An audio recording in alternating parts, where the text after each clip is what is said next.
ரோமர் புத்தகம் 5ஆம் அதிகாரம் 5ஆம் வசனத்தை நாம் எல்லாரும் படிக்கும்படி எடுத்துக்கொள்வோமாக. நான் மைக்கில் வாசிக்கலாம் நினைக்கிறேன். மேலும் நமக்கு அருளப்பட்ட பரிசுத்த ஆவியினாலே தேவ அன்பு நம்முடைய இருதயங்களில் ஊற்றப்பட்டிருக்கிறபடியால் அந்த நம்பிக்கை நம்மை வெட்கப்படுத்தாது. ஆமென், ஸ்தோத்திரம். யோவான் சுவிசேஷம் 3ஆம் அதிகாரம் 5வது வசனத்தை நான் வாசிக்கிறேன். யோவான் சுவிசேஷம் 3ஆம் அதிகாரம் 5ஆம் வசனத்தை வாசிக்கிறேன். இயேசு பிரதித்திரமாக, ஒருவன் ஜலத்தினாலும் ஆவியினாலும் பிரபாவிட்டால் தேவனுடைய ராஜ்யத்தில் பிரவேசிக்க மாட்டான் என்று மெய்யாகவே உங்களுக்கு சொல்லுகிறேன். இன்னைக்கு பெந்தெகோஸ்தே தினம், சபையின் பிறந்த நாள் கொண்டாட்டம். இது இந்த நாள் உலகம் முழுவதிலேயும் சபை உருவான நாளை, பிறந்த நாளை கொண்டாடி கொண்டிருக்கிறோம். பரிசுத்த ஆவியானவருடைய நாள், பெந்தெகோஸ்தே தினம். ஸ்தோத்திரம். பெந்தெகோஸ்தே அப்படின்ற அந்த வார்த்தையை அந்நிய வார்த்தையாக சிலர் நினைப்பது உண்டு. ஆனால் பைபிளில் அந்த வார்த்தை நமக்கு கொடுக்கப்பட்டிருக்கிறது. பெந்தெகோஸ்தே என்பது வாரங்களின் பண்டிகைன்னு அர்த்தம். வாரங்களின் பண்டிகைன்னு அர்த்தம். குறிப்பாக அறுவடையின் பண்டிகைன்னு சொல்ல முடியும்.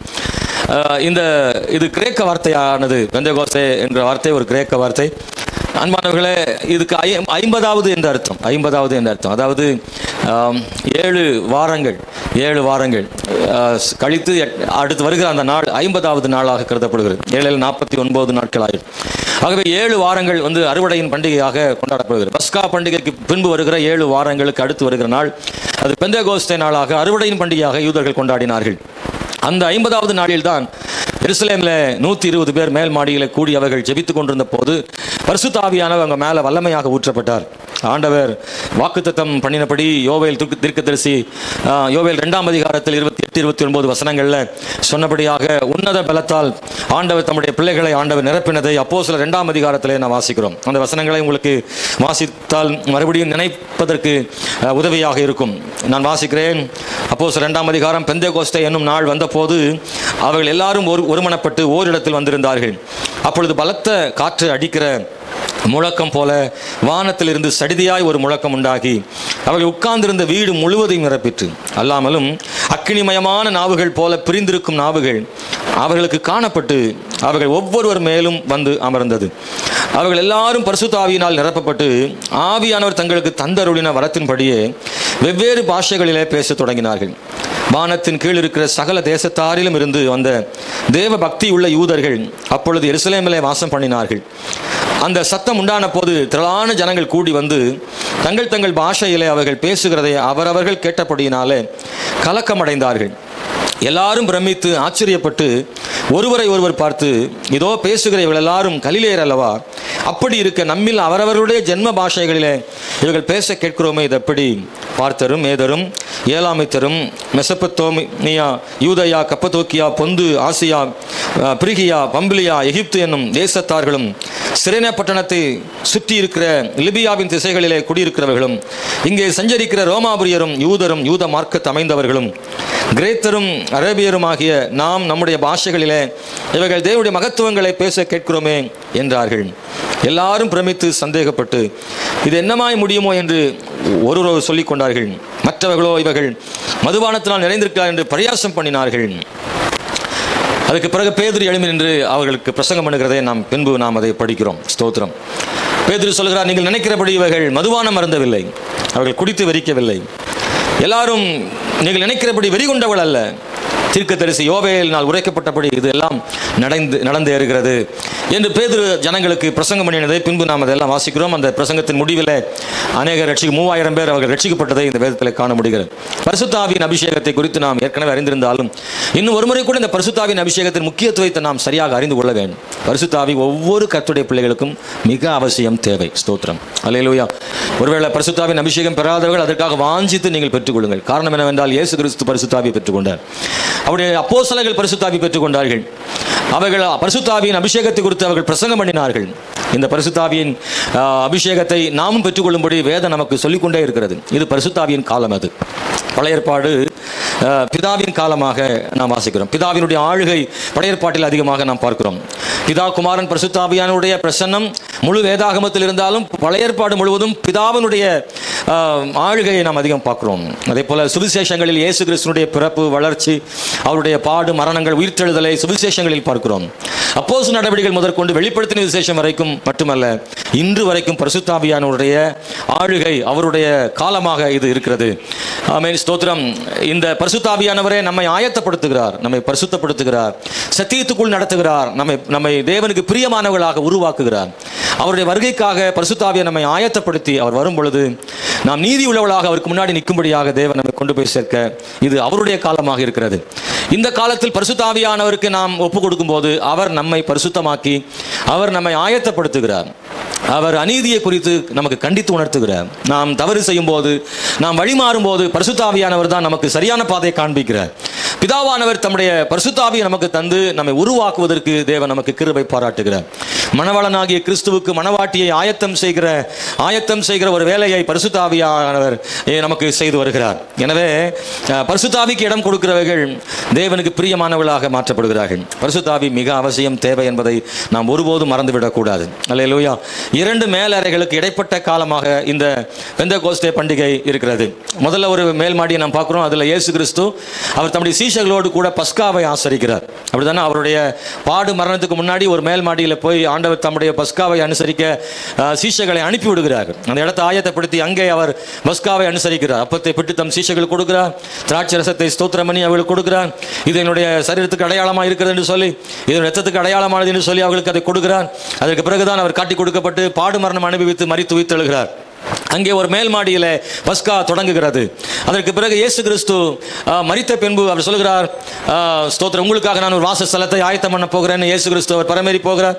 அதற்கு பிறகு தூதர்கள் சொல்கிறார்கள், அவர் பரமேறி போகும்போது, கலிலேய மனுஷரே, நீங்கள் ஏன் வானத்தை அண்ணாந்து பார்க்குறீங்க? அவங்க எல்லாம் அப்படி பார்த்துட்டே இருக்கிறாங்க. இயேசு மேலே போகும்போது, அவர் பரமேறி போகும்போது எல்லாரும் அப்படியே பார்த்துட்டே இருக்கிறாங்க. அப்போ தூதர்கள் சொல்கிறாங்க, நீங்கள் அப்படியே வானத்தை பார்த்துட்டே இருக்கிறீங்களே, எப்படி உங்களுக்கு முன்பாக ஒரு வானத்துக்கு எடுத்துக்கொள்ளப்பட்டு போனாரோ அப்படியே மீண்டும் மறுபடியும் வருவார் அப்படின்னு சொல்லி அவர் சொன்னார்கள். இயேசு கிறிஸ்து பரமேறி போகும்போது, உன்னத பலத்தால் தரிப்பிக்கப்படும் வரை நீங்கள் எருசலேமில் காத்திருங்கள் அப்படின்னு இயேசு கிறிஸ்து அவங்களுக்கு சொல்லிவிட்டு பரமேறி போனார். இயேசு சொன்னபடி அவர்கள் செய்தார்கள். இயேசுவின் வார்த்தைக்கு அவர்கள் கீழ்ப்படிந்ததுனால அவர்களுக்கு அந்த பரிசுத்த ஆவி கிடைத்தது. ஒருவேளை ஆண்டவர் சொன்னதை மறந்துட்டாங்கன்னா, அந்த மேல்மாடிக்கு அவங்க போகாமல் இருந்தால் அந்த பரிசுத்த ஆவி அவங்களுக்கு கிடைச்சிருக்காது. இயேசுவின் வார்த்தைக்கு கீழ்ப்படிந்தாங்க.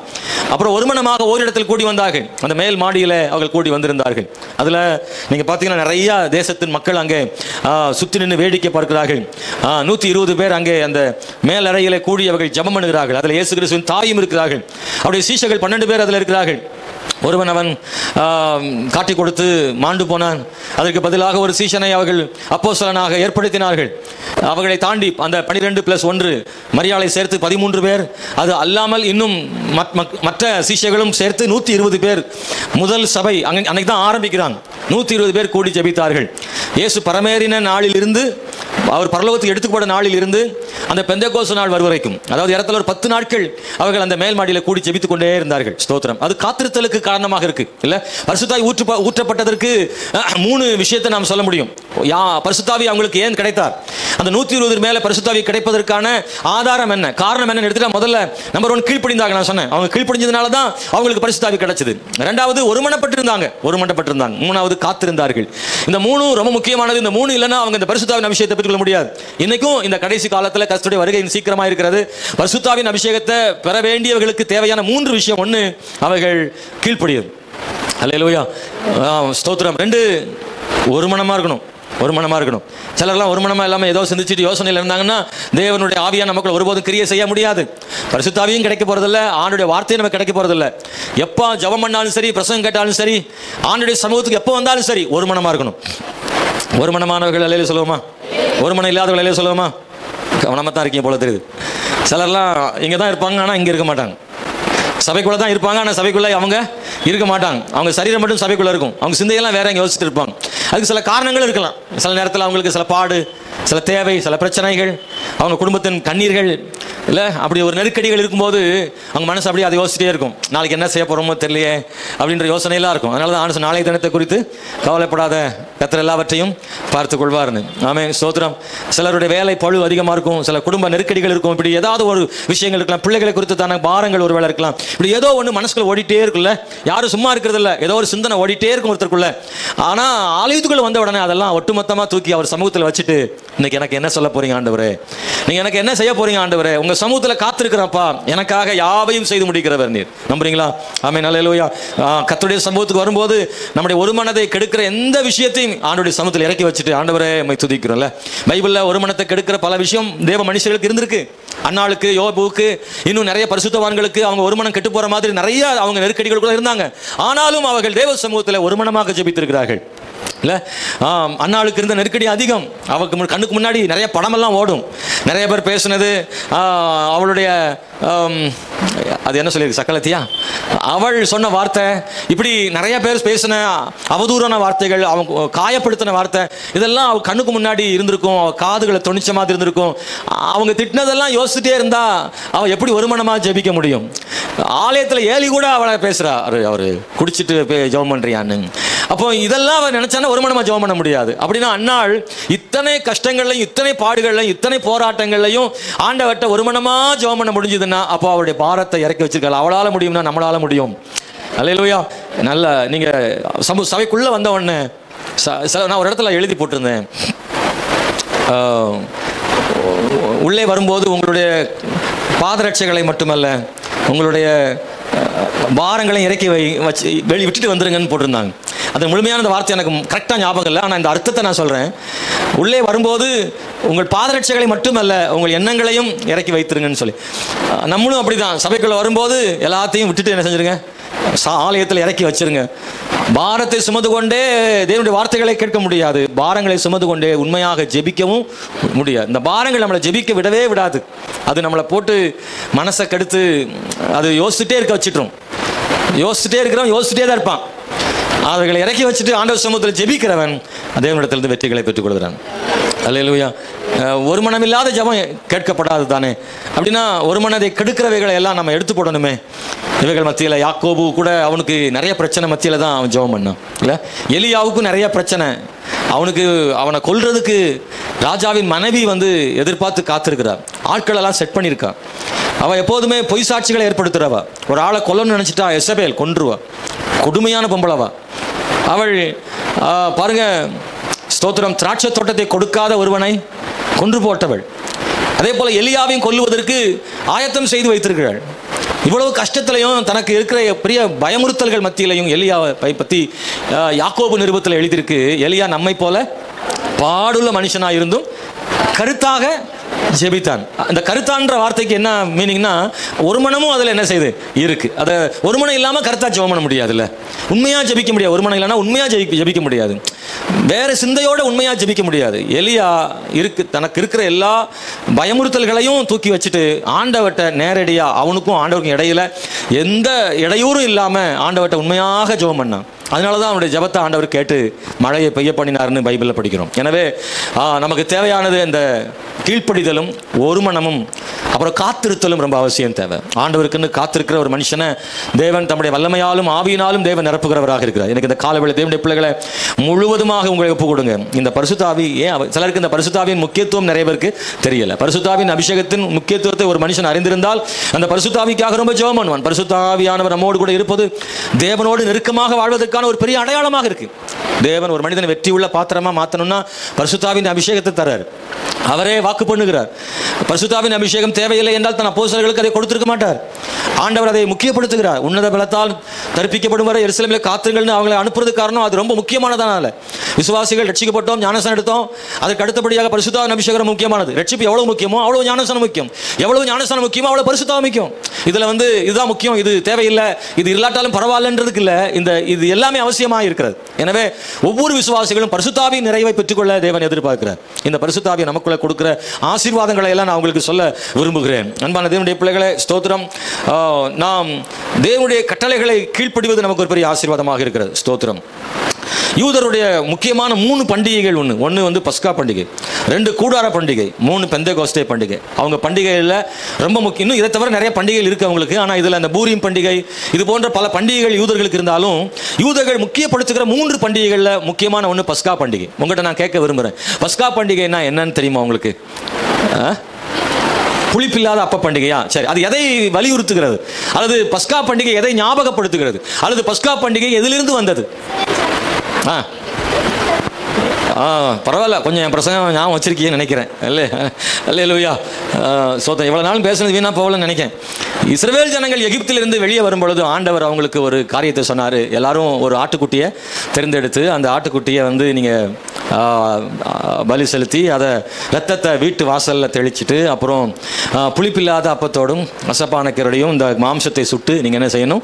சாப்பிடணும் அப்படின்னு அவங்களுக்கு கட்டளையிட்டு அன்றைக்கி ராத்திரி அவங்க செய்ய வேண்டிய அன்னைக்கு அதான் பஸ்காவாக பின்னாடி அவங்கள அதை அனுசரிக்கும். ஒவ்வொரு ஆண்டும் இஸ்ரவேல் ஜனங்கள் தங்களை அடிமைத்தனத்திலிருந்து விடுதலையாக்கினார் என்பதை நினைவு கூறும்படியாக அதை பஸ்கா பண்டிகையாக அவங்க கொண்டாடினார்கள். அல்லேலூயா. யார் கேட்டாலும் சொல்ல தெரியணும் விசுவாசிகளுக்கு. ஆமென், ஸ்தோத்திரம். அப்ப பஸ்கா பண்டிகை என்றால் என்ன? இஸ்ரவேலர்கள் எகிப்தின் அடிமைத்தனத்திலிருந்து விடுதலையாக்கப்பட்ட அந்த நாளை பஸ்கா பண்டிகையை கொண்டாடினார்கள். கூடார பண்டிகைன்னு ஒன்று இருக்குல்ல, யூதர்கள் கூடார பண்டிகையை கொண்டாடினாங்க. அது எதை காட்டுது அப்படின்னா, விடுதலையாக்கப்பட்ட பிறகு வனாந்தரத்தில் இஸ்ரவேல் ஜனங்கள் கூடாரமிட்டு தங்கி இருந்தார்கள். அவர்கள் நிரந்தரமான வீடுகளில் அல்ல, அவர்கள் தங்கள் கூடாரங்களிலே பாளையங்களில் குடியிருந்தார்கள். அவர்கள் அங்கே அவ்வப்போது மேகம் இருக்கும்போது தங்கியிருப்பார்கள். மேகம் புறப்படும் பொழுது தங்கள் கூடாரங்களை உடனடியாக பிரித்து அந்த மேகத்திற்கு பின்னாடி அவங்க பின்பற்றி போனார்கள். ஆகவே இஸ்ரவேல் ஜனங்கள் கானானுக்குள்ளே பிரவேசித்த பிறகும் கூட தேவனாகிய கர்த்தர் நம்மை கூடாரங்களிலே தங்க பண்ணி மன்னா தந்து தண்ணீர் தந்து நம்மை 40 ஆண்டு காலமாக கூடாரங்களிலே குடியிருந்த அந்த வாழ்க்கையை நினைவு கூறும்படியாக கூடார பண்டிகை அவர்கள் கொண்டாடினார்கள். 3வது பண்டிகை என்ன சொன்ன? பெந்தேகோஸ்தே பண்டிகை. இது பெந்தேகோஸ்தே பண்டிகை என்பதன் அர்த்தம் என்ன? 50வது என்ற அர்த்தம். ஆகவே அறுவடையின் பண்டிகை. அவர்கள் பஸ்கா பண்டிகை நாளிலே அறுவடைகளை ஆரம்பிக்கிறார்கள். அறுவடையின் பண்டிகை 50வது நாளிலே கொண்டாடுகிறார்கள். அன்று முதற்கொண்டு அறுவடை நடந்து கொண்டே இருக்கும்.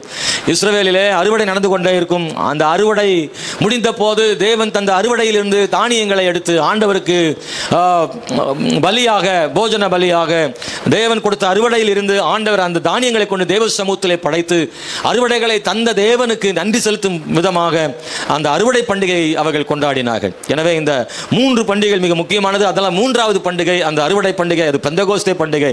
அந்த நாளில் தான் தேவனுடைய ஆவியானவர் இஸ்ரவேல் ஜனங்கள் நடுவில் ஊற்றப்பட்டார்கள். ஸ்தோத்திரம். இந்த பரிசுத்தாவின் அபிஷேகம் நமக்கு என்ன நன்மைகளை நமக்கு தருகிறது? இந்த பரிசுத்தாவின் அபிஷேகத்தை உண்மையாய் பெற்று பரிசுத்தாவின் அபிஷேகத்தை காத்துக்கொள்ளுகிற ஒரு தேவனுடைய பிள்ளைகளுக்கு கிடைக்கும் நன்மை என்ன? ஆசீர்வாதம் என்ன? இதனால் நமக்கு என்ன நடக்க போகுது? அபிஷேகம் பெற்றாலும் பெறாட்டாலும் ஒன்றுதானா அப்படின்னு எனக்கு இல்லை. அபிஷேகம் பெற்றிருப்பது, பரிசுத்தாவியை பெற்றிருப்பது நமக்குள்ளே ஒரு பெரிய வித்தியாசத்தை கட்டாயம் என்ன செய்யும்? உண்டு பண்ணும். பரிசுத்தாவின் அபிஷேகம் பெற்றவர்களுக்கும் பரிசுத்தாவின் அபிஷேகம் பெறாதவர்களுக்கும் இடையில வித்தியாசம் இருக்கிறது. ஆமென், அல்லேலூயா.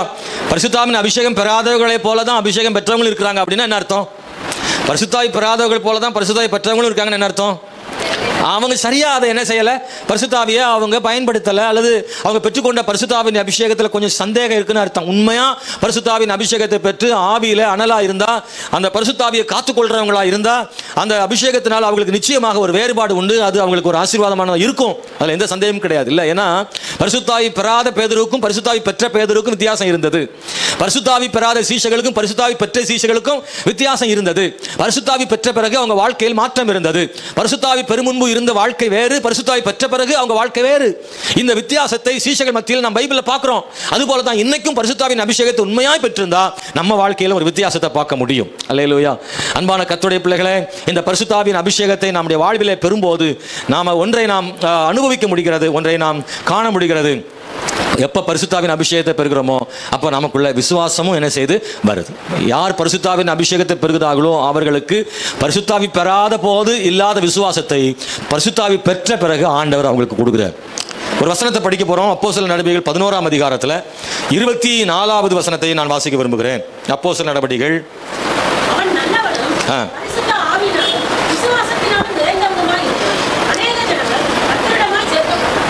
இங்க வாசிக்கிறோம், அவன் நல்லவனும் பரிசுத்த ஆவியினாலும் விசுவாசத்தினாலும் நிறைந்தவனுமாயிருந்தான்.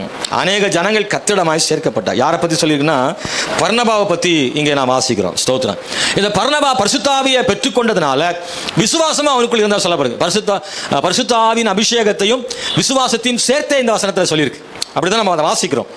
பாருங்க, பரிசுத்த ஆவியினாலும் விசுவாசத்தினாலும் நிறைந்தவனுமாய் இருந்தான். அவன் பரிசுத்த ஆவியால் நிறையப்படும் போதே விசுவாசத்தாலும் அவன் நிறையப்படுகிறான். ஒரு மனுஷனுக்குள்ள எப்போ பரிசுத்த ஆவி வராரோ அப்போ விசுவாசமும் அவனுக்குள்ள என்ன செய்து வருகிறது. அப்படின்னா நம்ம வாழ்க்கையில் விசுவாசம் பரிசுத்த ஆவி பெறும்பொழுது அது இன்க்ரீஸ் பண்ணப்படுது. நம்ம ரட்சிக்கப்படும் போதே நமக்கு விசுவாசம் இருக்குது, அதை நம்புகிறோம். இல்லை, நம்ம எப்போ ஆண்டவரை சொந்த ரட்சகராக ஏற்றுக்கிறோமோ, ஆண்டவரை தெய்வமாக நம்ம எப்போ ஏற்றுக்கிறோமோ, ரட்சிக்கப்படுறோமோ, பாவம் மன்னிக்கப்படுதோ, அப்பவும் விசுவாசம் நமக்கு இருக்குது. இல்லை, ஆமாம். பரிசுத்த ஆவி பெறதுக்கு முன்னாடி விசுவாசம் இல்லாமல் இல்லை. ஏன்னா விசுவாசம் இல்லாமல் நம்ம ரட்சிக்கப்பட முடியாது. நாம் எப்போ ஆண்டவரை விசுவாசிக்கிறோமோ அப்போ தான் ரட்சிக்கப்படுறோம். ஆனால் இந்த விசுவாசமானது நாம் ஞானஸ்நானத்திற்கு கீழ்ப்படிந்து ஞானஸ்நானம் பெற்றுக்கொண்ட பிறகு நமக்குள்ள அந்த பரிசுத்த ஆவியான ஊற்றப்படும் பொழுது ஏற்கனவே இருந்த விசுவாசம் இன்னும் வலுப்படுத்தப்படுகிறது, அல்லது இன்னும் அது சோர்ந்து போகாத விசுவாசமாய் மாறுகிறது. நாம் பரிசுத்த ஆவியின் அபிஷேகத்தை பெற்றுக்கொள்ளும் முன்பதாக இருந்த அந்த விசுவாசத்தின் அளவை விட நாம் பரிசுத்த ஆவியின் அபிஷேகத்தை பெற்ற பிறகு நமக்கு இருக்கிற விசுவாசத்தின் அளவு நிச்சயமாக அதிகமாகவே இருக்கும். அதில் எந்த மாற்று கருத்து இல்லை. ஏன்னா பரிசுத்த ஆவியான நம்முடைய விசுவாசத்தை அதிகமாக்குகிறார். ஸ்தோத்திரம். அல்லது பரிசுத்த ஆவியானவர் நமக்குள்ளே வரும்பொழுது விசுவாசத்தையும் சேர்த்தே நமக்கு நிரப்புகிறார். இல்லை, ஒரு டம்ளரில் தண்ணி இருக்கிறது வேற, அந்த டம்ளர் தண்ணீரால் நிரப்பப்படுகிறது வேற. ஆமாவா இல்லையா? அந்த டம்ளர் தண்ணி இருந்தாவே தண்ணி இருக்குன்னு சொல்லுவோம்ல, அதான் விசுவாசம். நம்ம ரட்சிக்கப்படும் போது கொஞ்சம் தண்ணி அதில் இருக்குது, அது விசுவாசம் தான். ஆனால் பரிசுத்த ஆவியின் அபிஷேகம் அப்படின்றது நிரப்பப்படுதல்னு அர்த்தம். அது கால் டம்ளர் முக்கால் டம்ளர்லாம் கிடையாது. அந்த டம்ளர் முழுவதும் நிரம்பி வழிந்து வருகிறதா, அதான் நிரப்பப்படுதல் அப்படின்றதுக்கு அடையாளமே எதுன்னா கொஞ்சம் குறை இருந்தது நிரப்பப்படுறது கிடையாது. நம்ம அதைத்தான் நிரப்புதல் சொல்லுவோம். ஃபுல்லாயிட்டு நிரம்பி வழிகிறது தான் நிரம்பிட்டுன்னு சொல்லுவோம். அப்போ பரிசுத்த ஆவியை நமக்குள்ளே வரும்பொழுது ஆவியானவர் நிரப்பப்படுகிறது மட்டுமல்ல, விசுவாசத்தையும் நமக்குள்ளே என்ன செய்யறாருன்னா கொஞ்சம் இருந்ததை நிரப்பிடுறாரு. நம்முடைய வாழ்க்கை விசுவாசத்தால் என்ன செய்யுதுன்னா நிரப்பப்படுது. விசுவாசம் இல்லாமல் தேவனுக்கு பிரியமாக இருக்க முடியாது. விசுவாசம் எவ்வளவு அவசியம் நமக்கு எல்லாருக்கும் தெரியும். விசுவாசம் இல்லாமல் நம்ம கர்த்தருடைய பிள்ளையாக இருக்கவே முடியாது. விசுவாசம் இல்லாதவர்கள் தேவ ராஜ்யத்தில் பிரவேசிக்கவும் முடியாது. விசுவாசிக்காத ஒருவனோடு கர்த்தரும் வாசம் பண்ண முடியாது. விசுவாசம் இல்லாத ஜெபம் கேட்கப்படாது. அப்போ விசுவாசம் எடுத்துட்டீங்கன்னா ரட்சிப்பில் இருக்குது, ஜெபத்தில் இருக்குது, ஆராதனையில் இருக்குது, ஊழியத்தில் இருக்குது, அற்புத சுகத்தில் இருக்குது. அற்புத சுகம் விசுவாசம் இல்லாமல் கிடைக்காது. அப்படின்னா விசுவாசம் தான் எல்லாத்துக்கும் ஆதாரமாக இருக்குது. ஏதோ ஒன்றுக்கு அல்ல. கிறிஸ்தவ வாழ்க்கை என்பது விசுவாச அடிப்படையில் கட்டப்படுகிறது. விசுவாசம் இல்லாமல் விசுவாசி இல்லை. ஒரு விசுவாசி விசுவாசம் இல்லாவிட்டால் அவர் உண்மையான விசுவாசி இருக்க முடியாது. அப்படியானால் விசுவாசத்திலிருந்து வருகிற வார்த்தை தானே விசுவாசி. விசுவாசிகள் ஆனார்கள். அவர்கள் அனைவரும் விசுவாசித்து விசுவாசிகள் ஆனார்கள். அப்போஸ்தலர் நடவடிக்கைகளில் கூட்டம் கூட்டமான ஜனங்கள் கர்த்தருடைய வார்த்தைகளை விசுவாசித்து விசுவாசிகள் ஆனார்கள். அப்படின்னா விசுவாசிகளுக்கு கர்த்தர் மேல் உள்ள விசுவாசம் நிச்சயமாக தேவை. அது நிரப்பப்படுகிற விசுவாசமாக இருக்கணும். 16ஆம் அதிகாரம் அப்போஸ்தலர்ல 5வது வசனத்தை படிக்கிறேன். அதனால சபைகள் விசுவாசத்தில் ஸ்திரப்பட்டு நாளுக்கு நாள் என்ன செய்யுதுன்னா பெருகினன்னு சொல்லப்படுது. இதெல்லாம் பரிசுத்த ஆவியானவர் சபைக்குள்ள வந்த பிறகு, இதெல்லாம் சபைக்குள்ள தேவ ஜனத்துக்குள்ளே பரிசுத்த ஆவி வந்த பிறகு சபை விசுவாசத்தில் என்ன செய்யுதுன்னா பெருகிற்று என்று சொல்லப்படுது. அதே 16-15 படிக்கிறேன். அவளும் அவள் வீட்டாரும் ஞானஸ்நானம் பெற்ற பின்பு அவள் எங்களை நோக்கி, நீங்கள் என்னை கர்த்தரிடத்தில் விசுவாசம் உள்ளவள் என்று எண்ணினாள். நல்லா கவனிச்சிங்கன்னா லீதியாளுடைய இருதயம் திறக்கப்பட்டது. அவர் சொல்ற ஒரு வார்த்தை, கர்த்தரிடத்தில் எனக்கு விசுவாசம் நான் உள்ளவள் என்று நீங்க எண்ணினாள். அப்ப லீதியாளுக்குள்ளே அந்த பரிசுத்த ஆவியானவர் இந்த விசுவாசத்தை அதிகமாக கொடுத்திருக்கிறார். அல்லேலூயா. விசுவாசம் என்பது என்ன? எனக்கு எது கிடைத்தாலும் எது கிடைக்காட்டாலும் நான் அவரை விசுவாசிப்பதே உண்மையான விசுவாசம். அப்படிதானே? எல்லாம் நடக்கும்போது நான் விசுவாசமாக இருப்பது ரொம்ப எளிது. அதனால பைபிள் இருக்கு, பிசாசும் இயேசுவை என்ன செய்தான்? விசுவாசிக்குதான். ஆமென். எல்லாம் இருக்கும்போது விசுவாசிப்பது பெரிதல்ல. எதுவுமே நடக்காட்டாலும் கர்த்தரை விசுவாசிப்பது தான் உண்மையான விசுவாசம். பரிசுத்த ஆவியால் எப்போ நிரப்பப்படுறோமோ அப்போ விசுவாசத்தாலும் நான் நிரப்படுறோம். அதனால பரிசுத்த ஆவியின் அபிஷேகம் நமக்கு ரொம்ப தேவை. பரிசுத்த ஆவி நமக்கு ரொம்ப தேவை. வாஞ்சியோடு கர்த்தர்ட்ட கேளுங்க, ஆண்டவரே உம்முடைய அபிஷேகத்தை எனக்கு கொடுங்க, பரிசுத்த ஆவியானவர் என் மேல் இறங்கி வாங்க. நான் போன வாரத்தில் கூட அதை குறித்து நான் பிரசங்கம் பண்ணினேன். இயேசு கிறிஸ்து ஞானஸ்நானம் பெறுவதற்காக யோவானிடத்தில் வந்து யோர்தான் நதியிலே அவர் இறங்கின போது, அவர் ஞானஸ்நானம் பெற்று கரையேறின உடனே பரிசுத்த ஆவியானவர் புறாவை போல அவர் மேல் இறங்கி வந்தார். அல்லேலூயா. நல்லா பார்த்தீங்கன்னா இயேசு கிறிஸ்து பரிசுத்தாவியின் அபிஷேகத்தை நிறைவை அவர் பெற்ற பிறகு தான் அவருடைய ஊழியமே என்ன செய்து ஆரம்பிக்கிறது. அவருடைய ஊழியமே அப்போ தான் ஆரம்பிக்கிறது. அவருடைய ஊழியத்தின் பாதியில் அல்ல பரிசுத்தாவி அவர் மேல் வந்தது. அவருடைய பரிசுத்தாவி அவர் பெற்றுக்கொண்ட பிறகுதான் சோதனைகளை இயேசு ஜெயித்தார், ஊழியத்தை வெற்றியாக செய்தார். பரிசுத்தாவி பெற்ற பிறகுதான் அற்புத அடையாளங்களையும் செய்தார். அவர் பரிசுத்தாவி பெறும் முன்பு ஒரு அற்புதம் கூட செய்யவில்லை. ஆனால் பரிசுத்தாவி பெற்ற பிறகு அற்புதம் செய்தார், ஊழியம் செய்தார், அதிகாரத்தோட பிரசங்கம் செய்தார். ஆமென், ஸ்தோத்திரம். அவருடைய வார்த்தையில் அதிகாரம் இருந்தது. பரிசுத்தாவின் அபிஷேகம் பெற்ற பிறகுதான் அவர் சோதனைகளை எல்லாம் ஜெயித்தார். அதுக்கு 40 நாள் உபவாசம் இருந்து சாத்தான் அவரை சோதிக்கும் போது பரிசுத்தாவின் நிறைவும் தேவனுடைய வார்த்தையும் அவருக்குள்ளே இருந்ததுனால சாத்தானை ஜெயித்தார். அப்படின்னா சாத்தானை ஜெயிப்பதற்கு நமக்கு பரிசுத்தாவின் அபிஷேகம் தேவை என்பதை இயேசு கிறிஸ்து பெற்ற பரிசுத்தாவினாலே நமக்கு வெளிப்படுத்தியிருக்கிறார்ல. அவர் நமக்கு ஒரு பெரிய முன்னடையாளமாக இருந்திருக்கிறார். ஆமென். சும்மா சாத்தானே போனால் போக மாட்டான். நல்லா கவனிச்சிங்கன்னா, அப்பாலே போய் சாத்தானேன்னு சும்மா சொன்னாலும் போகிறதில்லை. நமக்குள்ள பரிசுத்தாவின் நிறைவு இருந்து சொன்னோம்னா சாத்தான் ஓடி போயிடும். பிசாசுக்கு பயப்படுறீங்களா? பிசாசுக்கு பயப்படுறீங்களா? பரிசுத்தாவி பெற்றவர்கள் பிசாசுக்கு ஒருபோதும் பயப்பட வேண்டியதே இல்லை. எப்பவும் நினச்சிக்கோங்க, பிசாசுனா எல்லாருக்கும் கொஞ்சம் பயம் வரும், எல்லாருக்குமே. ஏன்னா இப்போ நீங்கள் இல்லை பாஸ்டர் இருப்பீங்க, பிசாசு வந்தால் தான் தெரியும். கேட்டால் சொல்வீங்க, அப்படி தைரியமாக இருப்போம். சிலருக்கு பகலில் தைரியம் இருக்கும், ராத்திரி இருக்காது. சிலர்லாம் ஜெபம் பண்ணும்போது பிசாசு ஆடிச்சுன்னா 4 பேர் 4 8 தள்ளி போயிடுவாங்க.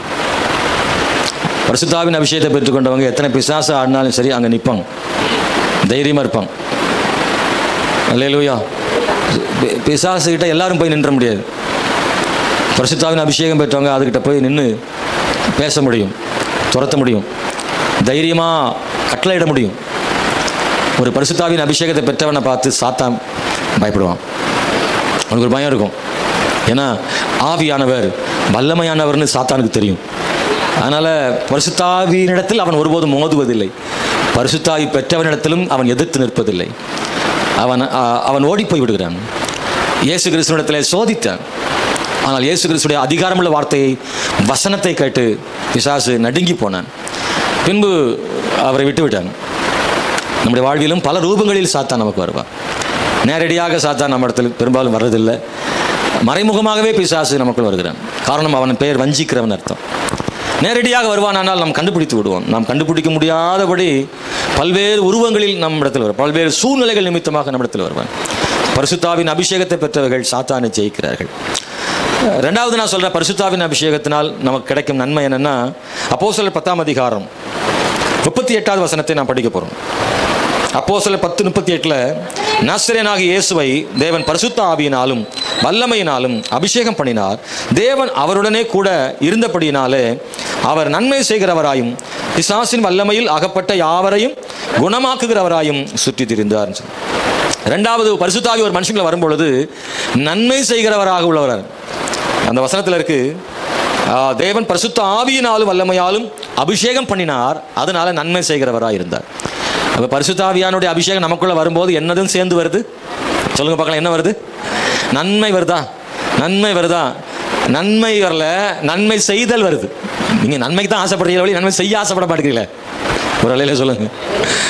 இயேசு கிறிஸ்து பரிசுத்தாவி பெற்ற போது நன்மை பெற்றார் அப்படின்றத விட இயேசு பரிசுத்தாவி பெற்றதனால் நன்மை செய்தார். நன்மை பெறுவது நமக்கு சந்தோஷம், நன்மை செய்வது அதை விட சந்தோஷம். நன்மை செய்வது சந்தோஷமாங்க? எப்படி சொல்றீங்க நன்மை செய்வது சந்தோஷம்னு? பிறருக்கு நன்மை செய்வது நமக்கு சந்தோஷமா? எப்படி? பிறருக்கு நன்மை செய்யணும், நம்ம தியாகம் பண்ணணும், நம்ம காசை கொடுக்க வேண்டிய சில நேரத்தில், நம்ம அவங்களுக்காக சில சிரமத்தைப்பட வேண்டியது இருக்கும், சில அலைச்சல் இருக்கும். நன்மை செய்கிறதுனால யாருக்கு நன்மைனா அவங்களுக்கு தான் நன்மை, நமக்கு கொஞ்சம் பாதிப்பு இருக்கும். நீங்கள் பிறருக்கு நன்மை செய்தால் நமக்கு என்ன வருது? நம்ம சிலவற்றை இழந்தால் தான் நன்மை செய்ய முடியுங்க. ஒருத்தர் வண்டியில் கூட்டு போயிருக்கா நம்ம கொஞ்சம் ரிஸ்க் எடுக்கணும், ஒருத்தர் ஆஸ்பத்திரி கூட்டு போனால் நன்மை செய்யணும், ஒருத்தருக்கு பொருளாதார உதவி செஞ்சு நமக்கு இருந்து பணம் குறையும். நீங்கள் பிறருக்கு நன்மை செய்யணும்னாவே நமக்கு கொஞ்சம் சங்கடங்கள் என்ன செய்யுது இருக்கு. நாம் பாதிக்கப்படாமல் இன்னொருத்தருக்கு நன்மை செய்ய முடியாதுங்க. ஒரு பஸ்ஸில் வந்து ஒருத்தருக்கு இடம் கொடுத்தா கூட நன்மை செய்யணும்னு நினச்சா கூட நம்ம எளிமையாக என்ன செய்யணும்? நிற்கணும். அப்போ ஏதோ ஒரு விஷயத்தில் நம்ம வந்து பாதிக்கப்பட்டால் தான் அவங்களுக்கு நன்மை செய்ய முடியும். ஆனால் நன்மை செய்வதன் மூலமாக நமக்கு சந்தோஷம் இருக்கான்னா இருக்கு, நன்மை இருக்கு.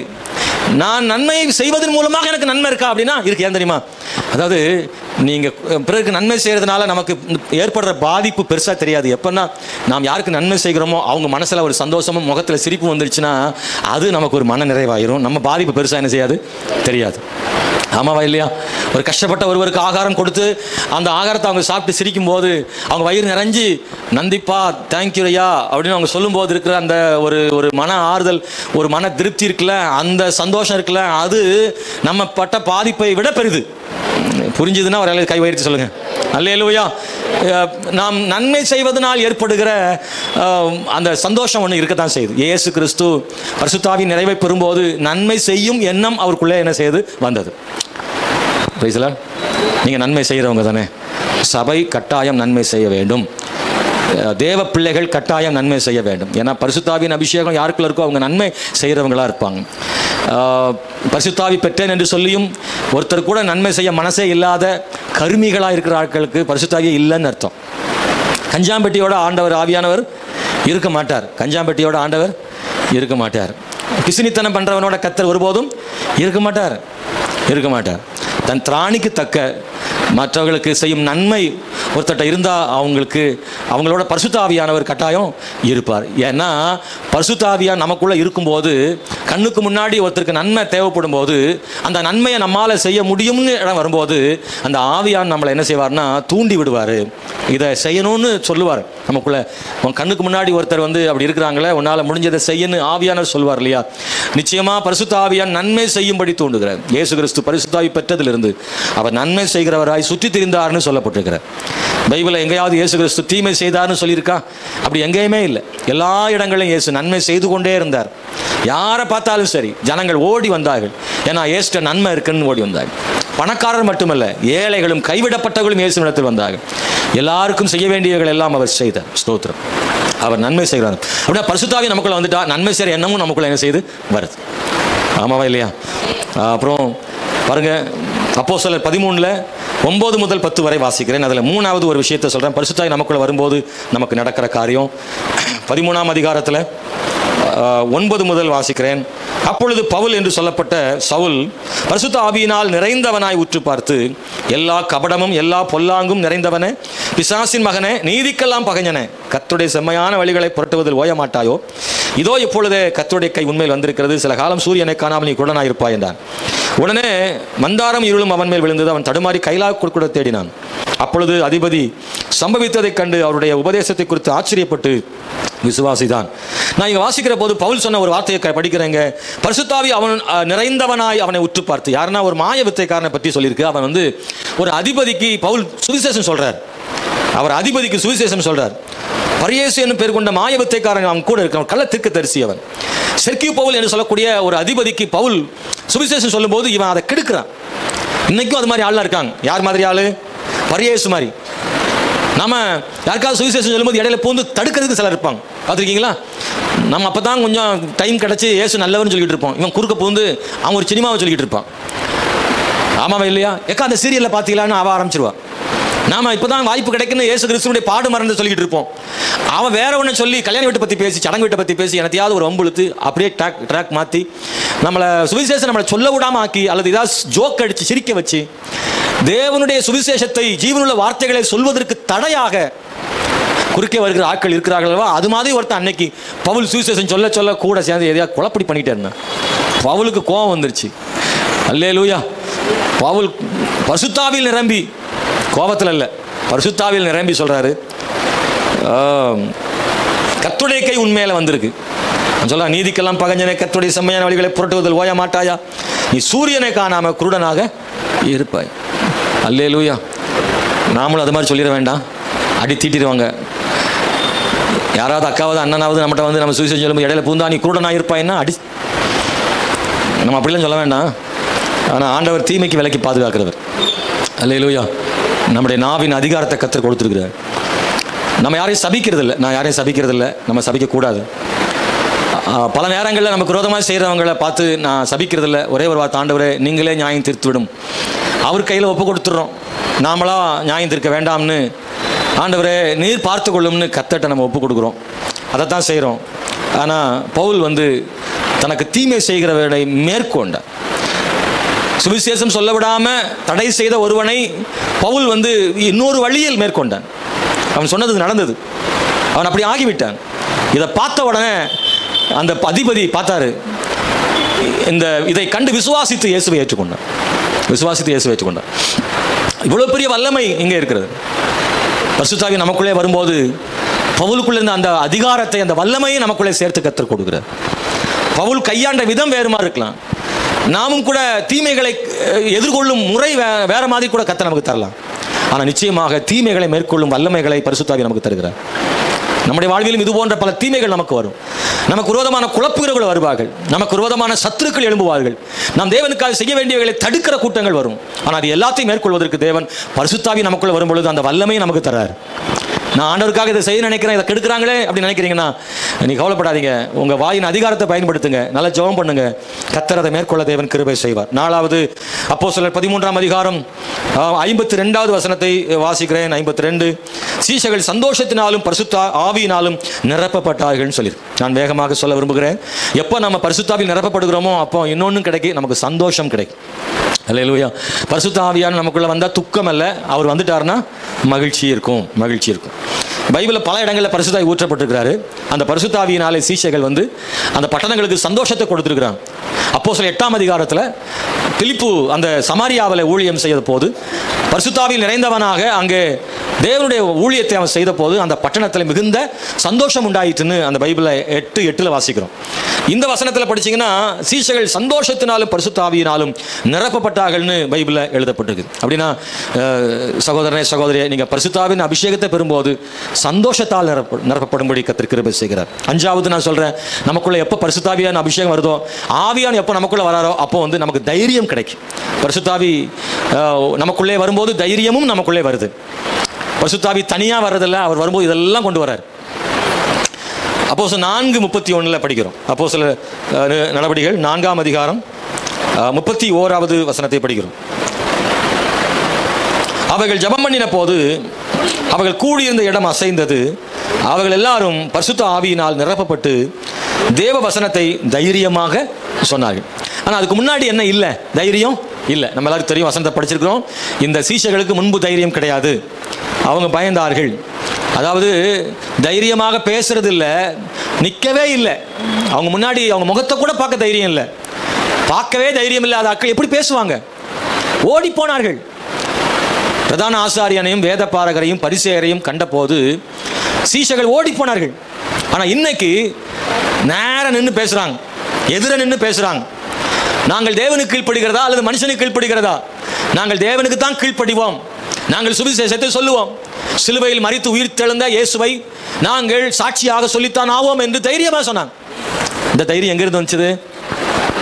எப்போ பரிசுத்த ஆவியின் நிறைவு பெற்றார்களோ அப்பொழுது அவளுக்குள்ள இந்த பரிசுத்த ஆவியின் அபிஷேகத்தோடு சேர்ந்து தைரியமும் கிடைத்தது. இன்னும் சில வசனமெல்லாம் இருக்கு, நீங்கள் எழுதி கொள்ளலாம். 9ஆம் அதிகாரம் 27, 27ஆம் அதிகாரம் 22, 33 வசனங்கள், 28ஆம் அதிகாரத்தில் 31 வசனங்கள். இந்த வசனங்களில் எல்லாம் சீஷர்கள் தைரியமாக பேசினதை பார்க்கிறோம். கப்பல் சேதம் உண்டான போது பவுல் அப்போஸ்தலன் கப்பலில் இருந்தார். எல்லாரும் கலங்கி நின்ற போது பவுல் எழும்பி நின்று சொல்ல தைரியமாக பேசுகிறார். எனக்கு சொன்னபடியே நடக்கும், ஆண்டவர் என்ன ரோமாபுரிக்கு போவேன்னு சொல்லியிருக்காரு, அது நடக்கும். என்னதான் கப்பல் சேதம் வந்தாலும் நம்ம எல்லாருக்கும் ஒன்றும் நடக்காது, நாம் எல்லாரும் பிழைத்திருப்போம், நாம் ரோமாபுரிக்கு போவோம், கர்த்தர் என்னோடு கூட இருக்கிறார், ஆண்டவர் அப்படி தைரியம் பேசுறாரு. இத்தனைக்கு இவர் யாருன்னா பெரிய ஆள் ஒன்றும் கிடையாது, அவர் ஒரு சிறை கைதிங்க. அப்படித்தானே? ஆளை பொறுத்து தானே வார்த்தை வரும். ஒரு ஆள் யாரோ அவங்கள பொறுத்த வார்த்தை இருக்குல்ல. ஒரு கைதி பேசுறது வேற, ஒரு போலீஸ் பேசுறது வேற, ஒரு அதிகாரி பேசுறது வேற, ஒரு எஜமான் பேசுறது வேற, ஒரு அதிகாரி பேசுறது வேற. ஒரு கைதி போல அடிக்கப்பட்டு கட்டப்பட்டு போற ஒரு பவுல் பேசுறாரு தைரியமா நின்று. அதிகாரிகள் எல்லாம் பயந்து போய் நிற்கும் போது தைரியமா பேசுற பவுல் எப்படின்னா அவனுக்குள்ள பரிசுத்த ஆவியானவர் இருந்ததுனால தான் அதை பேச முடிஞ்சு. இன்னைக்கு எல்லாருக்குள்ளேயும் ஒரு அதைரியம் இருந்தாலும் பரிசுத்த ஆவியின் அபிஷேகம் பெற்றவங்க தைரியமா பேசுறதுக்கு தேவன் கிருபை செய்வார். 6வது எபேசியர் புத்தகம் 5ஆம் அதிகாரம் 16 முதல் 18 வரை நாம் வாசிக்கும் போது நாம் அதில் நாட்கள் பொல்லாதவைகள் ஆனதால் காலத்தை பிரயோஜனப்படுத்திக் கொள்ளுங்கள் சொல்லி நமக்கு காலத்தை பிரயோஜனப்படுத்திக் கொள்ளுதல் ரொம்ப முக்கியமானது. நாள் ரொம்ப வேகமாக ஓடுதில்ல, நினச்சா கூட நாளைக்கு நேற்று நம்ம போக முடியாது, நாளைக்கு நம்ம போவோம். ஆனால் போன வாரத்துக்கு நம்ம திருப்பி மறுபடியும் போக முடியாது. வாழ்வின் நடைமுறையில் பின்னிட்டு போவதற்கான வாய்ப்பு நமக்கு ஒருத்தருக்குமே கிடைக்கல. சில சொல்லுவாங்க, மறுபடியும் ஒரு காலேஜில் போய் உட்காந்து படித்தா நல்லா இருக்கும் போல தெரியும். மறுபடியும் எல்கேஜியில் உட்காந்து படிக்கணும்னு நிறைய பேருக்கு ஆசை, துரத்தி விட்டுருவாங்க, உள்ளே போக முடியாது. அந்த பழைய மாணவ பருவம் நிறைய பேர் விரும்புவாங்க, ஆனால் கிடைக்காது. மாணவ பருவத்தில் இருக்கிறவனுக்கு எப்படா வேலைக்கு போகணும்னு நினைக்கான். வேலைக்கு போனாலும் மறுபடியும் மாணவ பருவத்துக்கு போகணும்னு நினைக்கி. அவன் நினைக்கிறது நடக்கலாம், நம்ம நினைக்கிறது நடக்க போகிறது கிடையாது. படிக்கும்போது வேண்டாம், வேலைக்கு போனால் சம்பாதிக்கலாம்னு நினைக்கிறான். ஆனால் வேலைக்கு போனால் நினைக்கிறான், ஆஹா இது இவ்வளோ கஷ்டமா, நான் படிக்கவே போயிருக்கலாமே அப்படின்னு நினைக்கிறேன். ஒரு நாளும் நம்முடைய வாழ்வின் நாட்களை பின்னிட்டு போக வாய்ப்பு நமக்கு யாருக்கும் கொடுக்கப்படவில்லை. யோபு சொல்றார், என் வாழ்க்கையின் ஓட்டம் அஞ்சல்காரனுடைய ஓட்டத்தை போல இருக்கு, வேகமாக ஓடிட்டு இருக்கு. அல்லேலூயா, வேகமாக போகுது. இந்த 5வது மாதம் ஆச்சு, 6வது மாதத்துக்குள்ளே போகிறோம். இன்னும் சீக்கிரத்தில் 1ஆம் தேதி வரப்போகுது. பிள்ளைகள்லாம் அடுத்த வகுப்புக்கு போகிறாங்க. காலங்களை பிரயோஜனப்படுத்திக் கொள்ளுங்கள். நமக்கு இருக்கிற சில காலங்களை நம்ம என்ன வகையாக பயன்படுத்திக்கிறோம். பரிசுத்தாவின் அபிஷேகத்தை நாம் பெறும்போது காலத்தை பிரயோஜனப்படுத்துகிற அந்த கிருபைகளை ஆண்டவர் தரார். ஆவியில் நிறைந்து ஜெபிக்கிற ஒரு மனுஷன் காலத்தை பிரயோஜனப்படுத்திக் கொள்கிறான். 7வதாக சொல்லி ஜெபிக்க விரும்புகிறேன். ரோமர் 8:11. ரோமர் புஸ்தகம் 8ஆம் அதிகாரம்.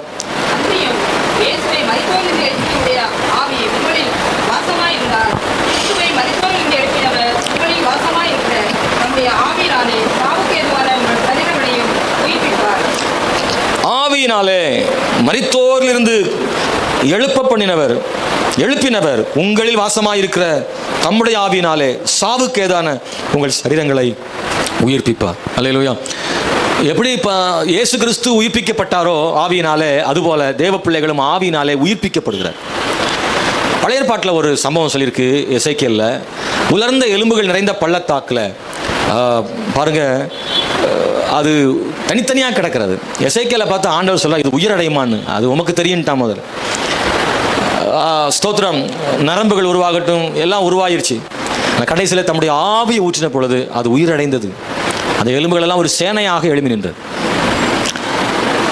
மண்ணால் செய்யப்பட்ட மனிதன் ஆதாம் படுத்து கிடக்கிறான். தம்முடைய ஆவியை அவனுக்குள்ளே ஊற்றின போது அவன் ஜீவாத்மாவானான். ஆவி உயிர்ப்பிக்கிறது. சொல்லுங்க, ஆவி உயிர்ப்பிக்கிறது. பரிசுத்த ஆவி நம்ம என்ன செய்யறாருன்னா உயிர்ப்பிக்கிறார். அல்லேலூயா. பரிசுத்த ஆவி ஏன் தேவை? ரொம்ப அவசியம் தானா? இல்லாட்டா என்ன அப்படின்னு கேட்குறவங்களுக்கு நான் சொல்கிறேன், இந்த பரிசுத்த ஆவி ரொம்ப அவசியம்ங்க. ஏன்னா நம்ம ரொம்ப தளர்ந்து போயிட்டோம்னா நம்மளை உயிர்ப்பிக்கிறவர் இந்த ஆவியானவர் உயிர்ப்பிப்பார். ஆவியானவர் என்ன செய்யுங்க, உயிர்ப்பிங்க. இல்லை பலத்தினாலும் அல்ல, பராக்கிரமத்தினாலும் அல்ல, என்னுடைய ஆவியினாலேயே ஆகும் என்று சொன்னார். அப்போ நம்மளால் முடியல அப்படின்னு ஒரு இடம் வரும்ல, அந்த இடத்துல தான் ஆவியான நமக்காக கிரியை செய்கிறார்ல. நமக்கு அந்த ஒரு வாய்ப்பு நமக்கு இருக்குது. மற்றவர்களுக்கு அப்படி இல்லை. முடியாதுன்ற இடத்துல அவ்வளோதான். நமக்கு முடியாதுன்ற இடத்துல ஒருவர் கை தூக்குறதுக்கு ஒருத்தர் இருக்கார், ஆவியானவர். அவர் நம்மளை பலப்படுத்துறார், உயிர்ப்பிக்கிறார். சாவுக்கு எதுவான நம்முடைய சரீரத்தை என்ன செய்யறாரா? உயிர்ப்பிக்கிறாரா. ஒன்று, நாம் வாழும் போதும் நம்ம உயிர்ப்பிக்கிறார், நாம் மரித்த பின்பு நம்மை ஒரு ராஜ்யத்தில் உயிர்ப்பிக்கிறார். 2 விஷயம் இருக்கு. நாம் மரணம் வரைக்கும் கூட நம்மளை கர்த்தர் உயிர்ப்பிக்கிறார், ஆவிக்குரிய நிலைமையில உயிர்ப்பிக்கிறாரு, மறுபடியும் கட்டி எழுப்புகிறாரு, திரும்பவும் கூட்டி சேர்க்கிறாரு, ஆண்டவருடைய சமூகத்தில் வைக்கிறாரு, ஆண்டவருக்கும் மனுஷனுக்கும் இடையில பிளவுகளை மாத்துறாரு, இளைய குமாரனை தன் சொந்த குமாரனாக மறுபடியும் சேர்த்து கொண்டது போல சேர்த்துக் கொள்றார், உயிர்ப்பிக்கிறார். அப்படிதானா? மூத்த குமாரன் வந்து கேட்குறான், தகப்பன் எனக்கு ஒரு கண்ணுக்குட்டி கூட கொடுக்கலன்னு. அப்போ மூத்த குமாரனுக்கு அப்பா சொல்றாரு, நீ இருக்கிறதெல்லாம் உன்னுடைய தானப்பா, அவன் மரித்தான் மறுபடியும் உயிரோட இருக்கிறான்னு சொல்றாரு. அப்போ என்ன அர்த்தம்? அவன் உண்மையை செத்துட்டானா? இல்லை. எதை மரித்தான்னு சொல்றாரு? பாவத்தில் போனதை சொல்றாரு, அப்பா விட்டு பிரிஞ்சதை சொல்றாரு. ஒரு தேவன பிள்ளை விசுவாசி தேவனை விட்டு பிரிகிறதே மரணம் தான். மரணம்னு சாவுறது மரணம் கிடையாது. ஒரு தேவனுடைய பிள்ளை ஆண்டவர் விட்டு பிரிஞ்சு போறதே மரணம் தான். அந்த மரணத்தை இந்த ஆவியானவர் எடுத்து உயிர்ப்பிக்கிறாராம், மறுபடியும் அப்பாவோட சேர்க்கிறாராம். அவ பரிசுத்த ஆவியானவர் பாவத்தில் மரித்து போன ஒரு மனிதனை உயிர்ப்பித்து பரிசுத்தப்படுத்தி பிதாவோடு கொண்டு சேர்க்கிற ஒரு இடத்துக்கு கொண்டு வர்றாருல, அதுதான் உயிர்ப்பித்தல்னு அர்த்தம். ஆண்டவர் நம்மளை உயிர்ப்பிக்கிற ஆவியானவர் இருக்கிறார். சாவுக்கு ஏதுவான சரீரத்தை உயிர்ப்பிக்கிற தேவனாக இருக்கிறார். அப்படின்னா இந்த 7 நன்மைகளை பரிசுத்த ஆவியை நமக்குள்ள கொடுக்கிறார். எப்ப பரிசுத்த ஆவி நமக்குள்ள வருகிறாரோ அப்பொழுது விசுவாசத்தால் நம்மளை நிரப்புறாராம். எப்போ பரிசுத்த ஆவி நமக்குள்ள வராரோ அப்போ நன்மை செய்கிற பண்புகளை தர்றார். எப்போ பரிசுத்த ஆவியானவரை பெற்றுக்கொள்கிறோமோ அப்போ தீமைகளை மேற்கொள்ளுகிற அந்த அதிகாரத்தையும் நமக்குள்ள ஆண்டு கொண்டு வந்துறார்.